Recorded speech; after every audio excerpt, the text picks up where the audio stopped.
to show you the meaning behind this video, we're going to start off with a little story. Listen carefully because I want to see if you can figure out the meaning of this story before I say it. This is the story of the storekeeper. So there's this storekeeper, right? Very normal storekeeper, very average storekeeper that you would come across, has all his fruit and veg out on the street. He's doing very well for himself. But then one day, these kids start coming to his store and they start stealing, damaging the store, throwing stuff around. This is obviously an issue because it's stopping other customers coming into the store, as well as all the damage and theft. The storekeeper has tried many things, including calling the police, but because they're children, there's not much they can do. So the storekeeper decides to play a mind game on the kids. He goes up to the kids one day and says, "Look guys, you are earning me so much money. My store is famous. It's on the news, it's in newspapers, people are coming far and wide to spend money here. Could I pay you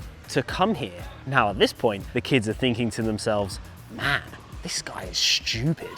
He's going to pay us to come to his store and do this every day? The kids, of course, accept the storekeeper's offer. So this goes on for a few weeks and months with the storekeeper paying the kids. But then eventually the storekeeper says to the kids, "Look guys, I'm sorry, I've had a few problems that's cost me money. I can't afford to pay you anymore." To which the kids replied, "Oh, well, we're not coming back here anymore." And that is the end of the story. If you want to figure it out for yourself, pause the video now, but if not, this is the meaning of the story. We are talking about intrinsic and extrinsic motivation. To keep it simple, let's call it internal and external motivation. Internal motivation is the drive to do something because you enjoy it. That's it. You do it purely for the love of it and for no other reason. External motivation is the drive to do something because you will get some sort of external reward, like winning, increasing your ranking, money, fame, trophies, or you're doing it to avoid some sort of punishment. The kids started stealing and trashing the store because they were internally motivated.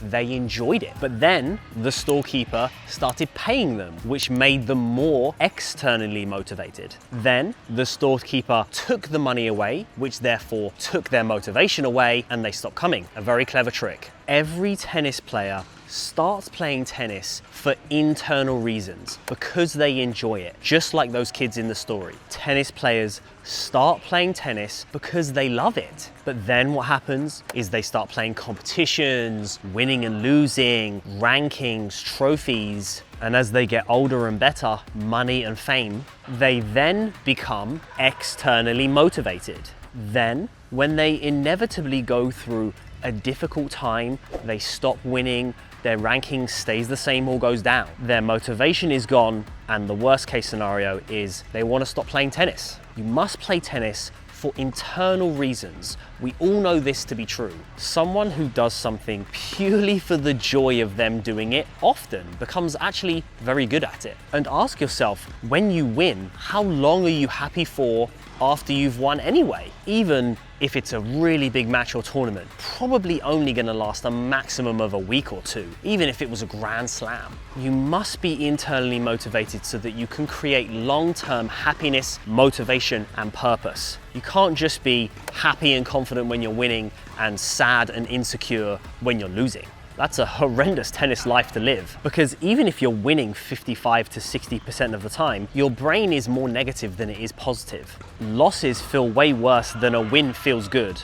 So winning 55 to 60% of the time is actually going to feel very average, especially if you're externally motivated. So then the question comes, how do I stay internally motivated and not fall for the trap of becoming externally motivated? Make a list of everything that you enjoy about playing tennis. This might include improving, challenges, problem solving, working hard, social interactions, or maybe you just love the feeling of hitting the ball. Once you've made that list, use that list as one of the ways of measuring your tennis. If you enjoy improving, start measuring every single possible part of your tennis.